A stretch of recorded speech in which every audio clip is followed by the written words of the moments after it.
All right, you ready to talk about sixes? Yeah, I've been leaning into that six, so I'm Ready to Gucci. talk about I'm ready. ready to talk about sixes. All right. Well, we're at the end of a weekend when we're recording this one. So, how'd your weekend turn out? It translates for this week. 6-year-old wound up sick, and that triggers a lot of sickness for me and my thinks like a six. So this is timed well. Yeah. Yeah. Other Thinks than like a that, six. weekend was great. What Good. about you? Good. I had two big workouts this weekend. So I'm just tired and sore. Spent some quality time with my foam roller, which is a definite love-hate relationship. So, yeah, Ooh. fun times. Why I chose a spring race is beyond me. But before we jump into all things sixes, this will be our seventh episode. So most people are still relatively new. So I do want to give our Enneagram Adventure plug. So this podcast is called the Enneagram Adventure. Tana and I are both IEQ 9 certified coaches to use that tool to teach and coach with the Enneagram. Anything you want to add to that before we go all in on six? Yeah, our usual tags. Find us on YouTube, Apple, Spotify, social. Leave us a review, subscribe, all those things. Follow along on our socials. I'm going to be doing some more posting on there. We had some fun with some email sign-offs by Enneagram type and, you know, laugh at the idiosyncrasies a bit Yeah. where we can. Yes. Where we can. You gotta have fun with it. Okay. So sixes. You're a thinks like a six and tri type, and I promise we're gonna get to a tri type episode at some point. And I am a five, so one of my wings is a six. We'll also talk about wings in more detail at some point. So we have a little bit of kind of our own personal takes on the six. Before we jump into those anecdotes and stories, the six is sometimes called the loyal skeptic or the loyalist, and they're really driven out of this motivation to be prepared, to plan ahead, to have all the things. It comes from just like all the numbers that we've talked through this points. And in childhood, there was something that kind of drove this desire to always be prepared, always be on top of things, think through worst case scenarios, develop strong security, safety net kind of things, always thinking ahead, hyper vigilant. What am I missing that you would add about sort of just that core motivation of the six? I do love the name Loyal Skeptic for a six because most sixes I know are heavy into that loyalty side in its truest form. Kind of that mama bear vibe is what you might pick up from a six. So I do love the name Loyal Skeptic for them. Sixes are the only number that aside from having the subtype differences among the sixes, they also have another difference. And you can have phobic and counterphobic sixes. We could do a whole episode just on that difference. I Oh won't go yeah. super deep down that rabbit hole, but the key distinction between a phobic and a counterphobic six is that phobic sixes typically have this strong respect for authority figures and sort of this trust that they place in those authority figures and kind of belief in them, behind them, that sort of thing. Whereas the counterphobic six is a little bit the opposite. It's going to be challenging the authority in their life. It's going to be a little bit more, it's going to lean harder into the skepticism of people who show up in authority roles. Sometimes counterphobic sixes can look a little bit like eights. But again, it's that motivation of that needing to be prepared, hyper vigilant, 10 million worst case scenarios before we get to a decision that makes the difference for them where they're not an eight. So we'll get to try types like Holly said, but the thinks like a six for me, I have so many stories of how this has shown up lately. Also, I asked Holly this question this week, and I was curious about how many twos are also a thinks like a six because most of the twos that I have in my life are a thinks like a six. quite a few of the twos that I know are thinks like a six. There's a couple who think like a five off the top of my head, but the worst case scenario sort of planning and thinking does kind of match up a little bit with the helper vibe of the two. So that Mm-hmm. makes sense to me why that would be somewhat common. But I'm thinking I have a couple sixes in my personal life, and just to talk a little bit about like the behaviors that are associated with that super preparedness and the Mm-hmm. sixes and why it might tie into the helper side. And there's probably a fair, just like there's a lot of thinks like sixes and twos, there's probably a lot of feels like twos in the sixes. Sixes are, we say this, sixes are part of the head triad or the thinking triad in the Yep. Enneagram. So just if that wasn't clear from where we were going. But I have a couple friends who are sixes, and I really appreciate them for their preparedness. And we touched on this in our primer episode, but they always have everything you could possibly need. I have a very good friend who's a six that I run with often. And I'm always showing up to a run and like, oh, I forgot my gloves. And she's, oh, I have an extra pair. Do you need a pair? Of course you have an extra pair of gloves. Or I think we went to do a cold plunge in the pond over in Verona. And I was like, oh my God, I can't believe I came over here to do this and I don't have a towel. Oh, I have an extra towel. I have Of course extra you do. snacks. What do Of you course you do. need? Ibuprofen. She like pulls open her little thing and she's got all the different like any kind of med you need, band-aids, in her car all the time, change of clothes, extra shoes, two hats, gloves, all the things.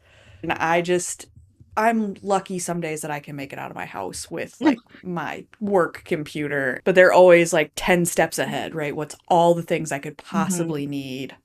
How do I make sure Mm-hmm. I'm always super prepared? The couple of sixes that I have in my life relate it to being prepared for the worst case scenario. So it reads a bit like a safety thing and a comfort thing for them to be that prepared, whether it be for themselves or others. And the sixes that I have in my life, when they are that prepared, I bring up not only themselves but others because they're usually not only thinking of themselves, they're thinking about the other people that they could potentially help by having those things that they've thought through in their head. They don't leave their house without having considered all the things that could happen and Hmm. everything they might need. I just watched a show on Netflix about the terrible tornado in Joplin, Missouri in 2011.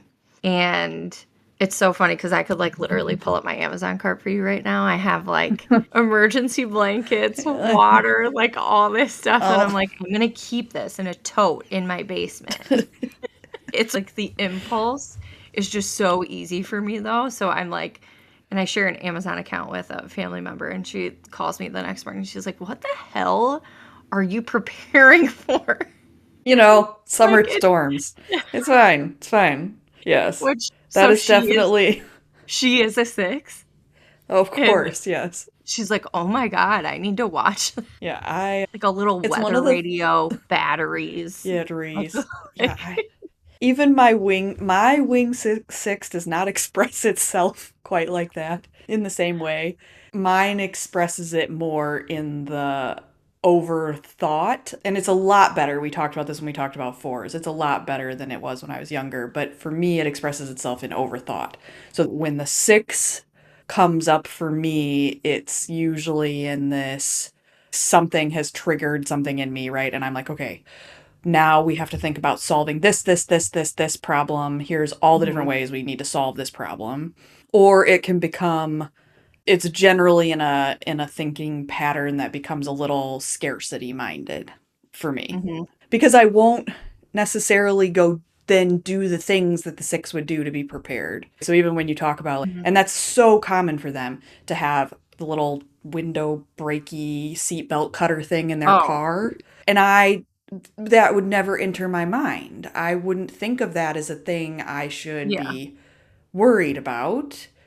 Mhm, But if my mom, I think about when she needed her knees replaced or whatever, mhm. right? Then there's a whole different, like, oh my Oh, like gosh, the somebody's yeah. gonna have to stay with her and who's gonna take care of her and who's gonna make sure she doesn't trip over the dog and make sure Mhm, she makes it to her bed okay and who's gonna be there mhm. for this. And that's where it comes for me. Mhm. I have a family member who's also one of my best friends. It's my cousin is a 6, and she has a really interesting story for how she kind of became that way.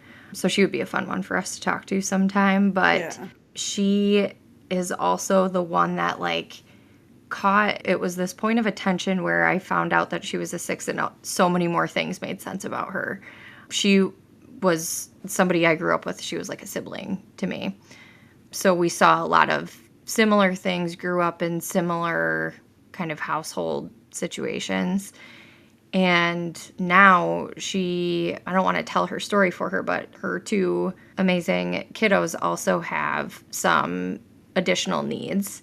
And they're learning more and more about that. But in her sickness, she gets so overwhelmed by Yeah. like oh my gosh, what if? And I bring it up too because, like, as a mom, I think it's almost inherent that that happens to most parents. When you have a kid, you sometimes lean into that worst case scenario because you think that if you suffer through the situation twice, you're going to be more prepared, maybe. Maybe. But she's got a really interesting story in how that shows up for her having kiddos who have additional needs that they're still learning about that they don't know everything about yet. She's It's just also one how, that I would love to yeah. dive into wings on with her because I wonder if Yeah. she leans towards 5 then to try to get all the information that she possibly Information. can.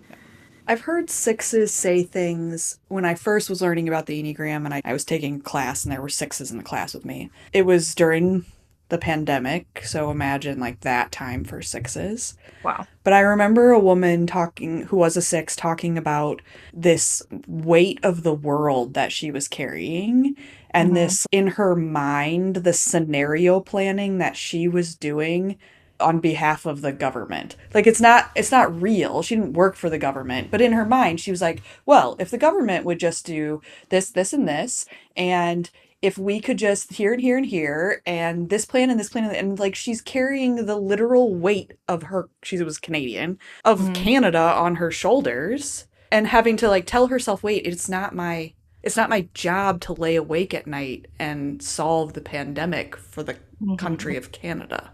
So 6s carry this incredible weight in their planning. Sometimes it's like they have no control and yet they're Hmm. still planning like that.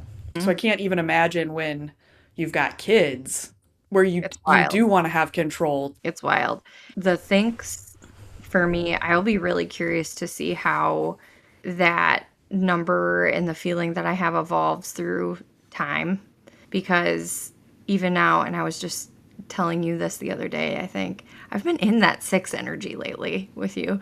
I've been I was just telling you like I was listening to this comedian who talks about how you never see a kid in a cast anymore.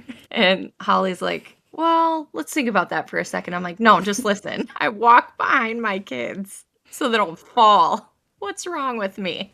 It's wild. But yeah, I think when you have kids and there's truly such a lack of control with most things, and if you're allowing them to make mistakes and fall and do all of those things, as uncomfortable as that can be, I would say, as I think about if you are a 6 as a parent, man, that has to be heavy, like all the Yeah. time.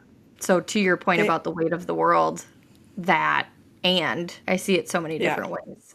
It's so much energy that goes into that too and I think they're used to it so it's not necessarily I don't want to sound it to come off judgmental, but I just in my 5 like want to conserve all the energy Hmm. space. That's when that 6 energy gets too strong for me. It does become such a energy suck, like an impossible sort of exhausted all the time kind of Hmm. feeling. And so I have some empathy for 6s, but I'm not sure that it feels the same to them as it does to other numbers when they kind of find themselves in the 6 space. Well, that's interesting when you talk about exhaustion because think so their orientation to time, right, Their orientation to time is the present. is the present, and think about how anxious that can feel Yeah, in different situations for them as they're thinking about the worst case scenario. that's a good point. That present thinking of we have that's the hypervigilance in the Hmm. moment. It's interesting when you think about that too for you with the thinks like. So twos are in the present, Yes. sixes are in the present. So you kind Hmm. of have feeling in the here and Hmm. now and the thinking in the here and now. Kind of is the first thing. And when I'm at my worst, I would say with both of those, it does show up in some of the work I've been doing with Brandon. It's actually about being present because I'm not. When I'm at my worst, I'm not present. I'm thinking about worst case scenario in the future. A literal waste of time.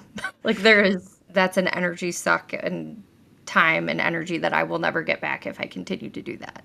And it feels chaotic. Like the energy that shows up around that for me when I'm at my worst and thinking that way is it feels really chaotic. And then I need to text Brandon and be like, What's wrong? what's wrong with What's wrong me? with me? He's like, go for a walk. I'm like, yes, right. I wonder though, and we'll have to. I know for sure that we'll have some sixes that will let us talk with them on here at some point. But I'm curious if it feels chaotic for them or if it's just the natural state or Mm, if they or you know what I mean, like when you don't know any different because it's kind of always been that way and maybe it is chaotic and there's work for you to do in that space because I don't want to make an excuse for anyone. It's got to be exhausting even if you're used to doing hmm. it all the time. But I do wonder how it feels for them. Because when Yeah. it shows up for me, like I said, it's exhausting. When it Hmm. shows up for you, it's chaotic, right? So, what is it like for them? I'm curious. And I was thinking of another story that a six friend shared with me. She's got college age kids, and she took her kids to like a political rally or Hmm. something like that. And Hmm. it was kind of meant to be this really like sort of empowering moment for her with her kids Sure. and her family. And while she was there, she had this realization like, oh, if there were to be an active shooter situation, Hmm. this would be the spot. This would Hmm. be where someone would show up and do something Hmm. like that. So therefore now this situation is no longer safe and we got to go. And so Hmm. she literally like they left, she took her family, her kids, and they left. It's just a lot. It Hmm. just seems like a lot to bear to kind of be that hyper vigilant all the time, but I think for me, the things like so I've shared before, my husband's a first responder. For that, it's interesting because I am more anxious with that in the present. So if I know something's going on and I can't get a hold of him, or I like am tracking him and I see he's at the thing that I know is happening, then I'm like, oh my God. Well, at least his phone is in this area. So then if it's in his pocket, he's not on the way to the hospital, which is good news. yeah, I laugh because, like, if you don't, you cry. you Like, cry. Well, it's like the ways that you make it through, the little ways that you try to make it through. and it's a control thing. Like, that's how Yeah. it feels for that energy for me. But the closest six I have in my life talks about it in the moment of kind of like a boat anchor, where she's like, sometimes I just want to sit with it and be like, yeah, this sucks. Like, I don't want anybody to talk me out of a reason why it doesn't suck. Which I am a little jealous of because it's like, okay, you're comfortable enough in that to sit and try to think through long enough that you're experiencing the feeling instead of ignoring it. So, that six in my life, she's got a lot of like close inner circle friends, but she'll immediately call me if it's like I need to just work through this. She's like, so here's how I'm feeling. What do you think? Am I wrong? Am I thinking about this incorrectly?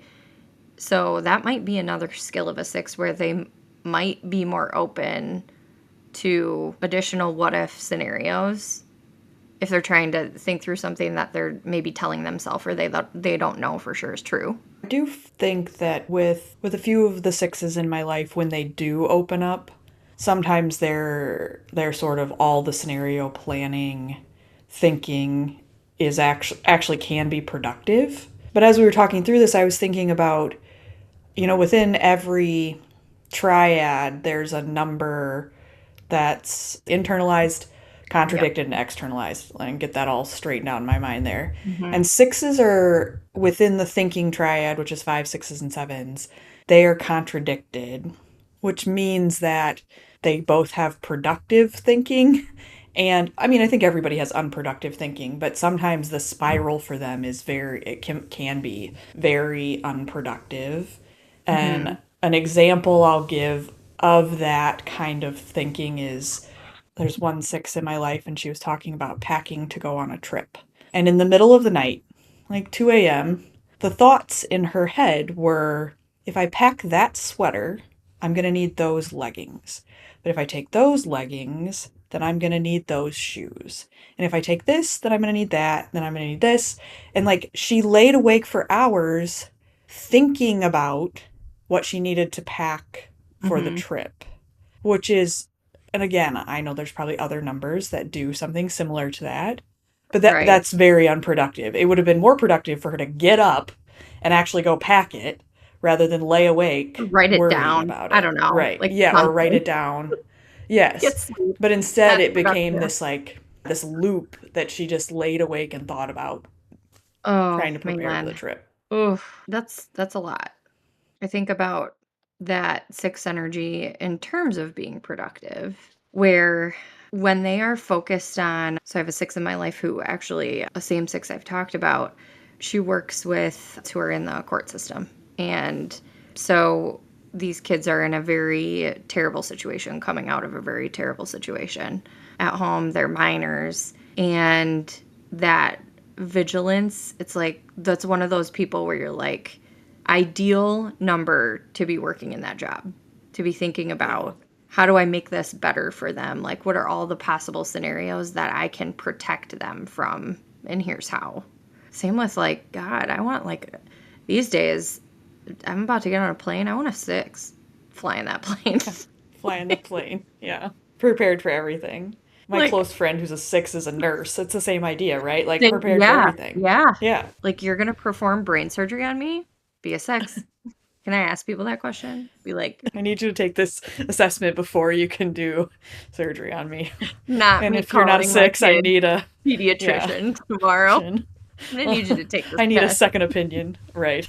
I need you to take this test, and if you are anything but a six, we'll be switching providers. They say, I don't remember if we talked about this last week with fives, but in the thinking triad, fives, sixes, and sevens are solving for anxiety. That's sort of a dominant feeling for those three Mhm. numbers, and they're solving for it Mhm. differently. And again, we can deep dive on the feeling, twos, threes, and fours are solving for shame, and eights, nines, and ones are solving for anger. We can do a deep dive on that whole concept at some point too. But the the sixes are solving for it by that super preparedness. They think if they can think through everything, if they can just be super prepared, they will solve the feelings of anxiety. Man, that's kind of like exhausting to think about. Yeah, because it's, well, at least for me, it's like the hardest thing to figure out is like, why am I anxious? Like, that's the thing Yeah, that I will dig for until the end of time. What is there to be anxious about right now? Do you also, would you right. say that the sixes that you know in your life are worriers? Do they come off as worried? Not all of them. Mine don't either. I was just curious I if.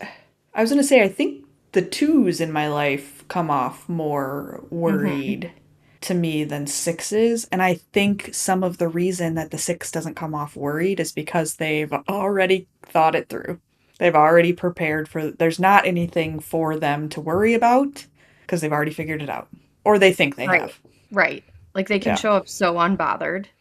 Yes. And I'm like, sometimes I look at that best friend of mine that's a six, and I'm like, I want to be that unbothered. How do I get there? And she's like, you think of every worst case scenario possible in your head before you go do the thing that you're worried about. You prepare for everything. You make sure you have a will and it's up to date and all of those sorts of things. That's one of the things too that I've heard another six talk about, right? About, I don't think she's even 40 and she's got a will and it's all figured out and planned and everything. And I'm like, psh, haven't even thought about that. Not even on my radar. That's because you'll like start writing your will and you'll be like, I think I'm gonna go to law school. You're not wrong. Not wrong. You want to be a lawyer now.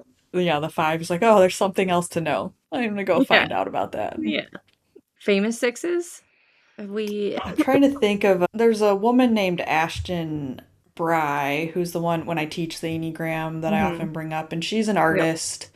She does a lot of kind of creative work. She has like a line of graphic design t-shirts that she did with Disney and some stuff like that. So Mm-hmm. she's the one that comes to mind for me. She really talks about some of the stuff we've already kind of looped on, this idea of for her it was a realization that the whole world wasn't like her, didn't think like her.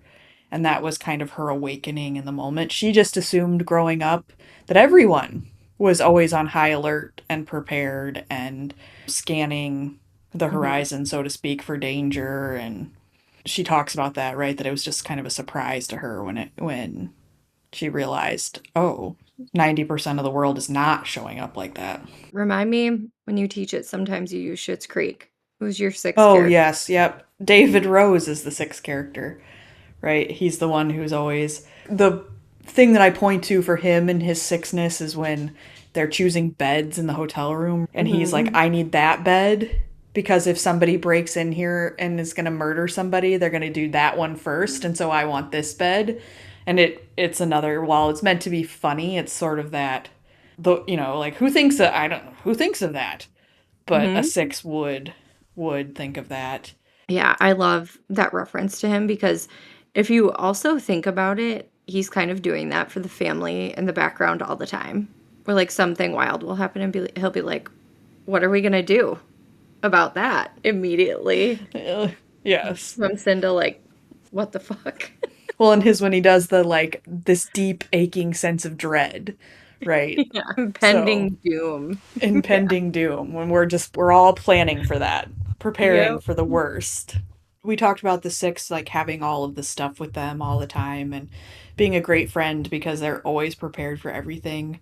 And I think about in work settings, I really enjoy the six energy for their ability to look around corners that other people don't look around and to sort of think about things because they're worst case scenario planning, because they're thinking through all the possible options. They might be like, oh, but did you think about this? If we do that, that this could happen. Or if we do that, it's going to impact this person over here. And I think that's really important to have those people around that have thought through it at a different level.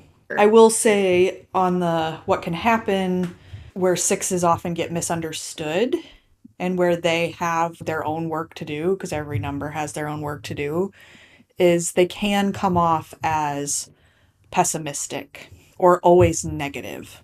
Because they're sort of always looking at what could happen, they can come off as, well, it's never going to work or it won't work because. And that can be hard for people around them sometimes. I guess the other thing that I've noticed with some of the sixes in my life is when you are having to have a difficult conversation with them, it can feel really intense when I have a difficult conversation with a six. The examples that I can think of is sometimes they take things, maybe you mean for them to take it at like 25% face value, but they're like already reading through all the way to 75 or 100. And they've created scenarios in their head for why you're sharing that with them and what the worst case of that could be. So sometimes when I've had to give sixes feedback or have a difficult conversation, it if I'm not incredibly surgical with it or like very literal with like here's how I want you to take this. Here is what I mean Yeah. by it and I don't mean anything Yep. else. Don't read into it. Don't read Yeah. into it. They can be black and white thinkers because of just how things operate for them. It can be hard for them to find gray. And I think that's a little bit too of that group of numbers that sit in the compliant stance. Sometimes it can be hard for them to find gray. But I was thinking about sixes. I'm trying to remember how this goes because it's sixes. What you made me think of it when you were talking about like needing to be very literal so that they didn't Mm-hmm. take it a different way, so they didn't jump ahead. And they do something I've heard it described as chaining or linking, Oh where yeah. Yep. they link pieces of data together and they don't always go together. They're not Mhm. those they might be separate things, but the six, in the way that their brain is like trying to find the scenario or trying to plan ahead, starts to link those things together to make the story for themselves. And sometimes as they're doing that, they're wrong. There can be some opportunity there to have to try to talk through that with them, to your point, or be very like, how can we be very, very clear that these things are not, they're not related in any way. The other thing is like what can be so triggering for the sixes in my life is if I were to text them and be like, "Hey, do you have a second for me to call you tonight?" And they're like, "Oh my God, what happened? What's wrong? What's going on?" That's a hard Nothing. one. Like the sixes I Yeah. have in my life, I feel like I have to surprise them with like, "Hey." So there's this thing because if you don't, then the other thing that does candidly frustrate me about some of the sixes that I have in my life is because they've thought through so many other things that it can read like their idea is like it, or like the way Yeah. that they're thinking about something is it, because they've already thought through all of that. And of course, you should just agree with them because they have already thought through Right. everything. I say that because I do it myself. I do that. When things Yeah. like a six, I feel that in my bones. The other thing that I have noticed about that chaining, that's what popped up for me. I just did this to you literally like 2 weeks ago. I was texting you. And I was like, something's up. I don't know what, but There was this something's thing going and on this thing over and this here in thing. my life. Yeah. Yeah. And here's my data points. And your response was, okay, thanks, like a six. You weren't entirely wrong. I was not. No. In that You case, weren't I was entirely not. wrong. But that can get me into trouble. Like, because sometimes I can draw very incorrect conclusions. That's where, with my husband, great example is like if he comes in with an energy, and I'm like, "You're mad. Why are you mad? What's going on? Are you mad about that pile of laundry that I haven't touched in 2 weeks? Are you mad about like what are we mad about?" And I create this like thing in my head for this evidence, right? And I'm like, "No, for real, what's wrong?" And he's like, "Nothing's wrong." And I'm like, "Well, I feel like you're mad about this thing." And he's like, "I'm literally not mad." What? I've connected so many random like dots that I've created this conclusion very incorrect. And that's like Yeah. the story I'm telling myself is, Yep. I can rabbit hole on the story I'm telling myself for sure. yeah. Yeah. The story I'm telling myself is you walked in the door and you shut the door a little more loudly than normal. Yeah. And then you walked in and you didn't say hi within the first seconds. And then you went upstairs. He's mad. That's it. Yeah. And he's like, I'm just tired. I'm just He's like, tired, man. he's like, I just needed to get out of XYZ. Like, chill out. I think it's easy to do that. It's not just sixes, although I think it's very common for those that have strong six energy. And when we talk about lines, we'll talk about the numbers that move towards six on the lines, but nines go to six in stress. And what I can say in the six energy when it shows up for my husband, he's a nine. And not to give away too much on this, but in the nineness is all of a sudden what it is, we're caring about things that normally we don't care about. That's like the sign of Mm, stress. All of a sudden we're very worried about stuff that on a normal day is not an issue. wouldn't matter. Yeah, it could be all of a sudden we're, double, triple checking the 401k balance or car insurance or, something like that. That's like normally not anything that we would ever talk about. Hmm. The six energy can show up in a lot of different numbers, but where I was going with that is that sort of like the like pulling together of all the little things and the story we tell ourselves, and that part of the six wing can come up for me too, right? Where I'll tell Can you myself a talk whole story about intentions and the whole nine yards. Yeah. can you talk a little bit about growth lines for six? The growth line for six is to nine. It's the nine, the move for sixes on their growth line, that's being able to have that relaxed state. That's being able to be reflective, give themselves credit, because nines orientation to time is the past. It's that move kind of to a slower pace, more relaxed, more reflective, a little more go with the flow rather than being so rigid and, ticked and tied and prepared and all of that. Hmm. So that's the growth line for sixes. For the sixes that I have closest to me, that shows up really well when, in one healthy way, where like they're in a relaxed space with people that they're really comfortable with, and in one unhealthy way of they are so exhausted that they just like say, Collapse. screw it. But when it does show up in that really healthy place, it is super reflective and very helpful and level headed, which I love when they show Yeah. up like that. One tough thing that I've heard, I've not necessarily gotten this vibe from the sixes in my life. It comes from a couple other people that I've heard refer to as sixes. Sometimes they can feel judged by sixes. And I don't necessarily agree with that. I think what they're trying to say is that they feel like maybe they're just kind of dipping their toe in, like they truly are the skeptic of like, can I trust you? Are you safe? All of those things. So maybe Yeah, judged that's isn't the right word that they've used before, and that was the correction that I've given a couple of people in my life. I'm like, it's not accurate. It's they need a minute. Like it takes a yeah. minute. I think to your point on the trust, we didn't touch on this yet, and I do think it's a worthwhile mention for sixes is they do struggle to trust. And I think where they give off, it's similar to the giving off the pessimistic vibe or the Hmm. negative, it'll never Hmm. work out vibe from sixes. I think that's where somebody could feel the judgment come. And while Hmm. that's not the six's intention, it could be to that, well, I'm trying to serve up my potential solution and you just keep shooting it down. And Hmm. nothing that I say as a potential solution is good enough. It feels like that there's judgment placed on that when in fact it's just the six in their own sort of thinking loop pattern trying maybe to work it out for themselves. But I can Hmm. definitely see where somebody could interpret it that way, where Hmm. it's possible for them to be like, well, it felt like judgment. Well, it wasn't. Here's why it It wasn't, but I wasn't. understand why it sounded like that to you or why it came off Hmm. that way to you. And it's Hmm. again, it's an area of growth for sixes to consider someone else's solution could work.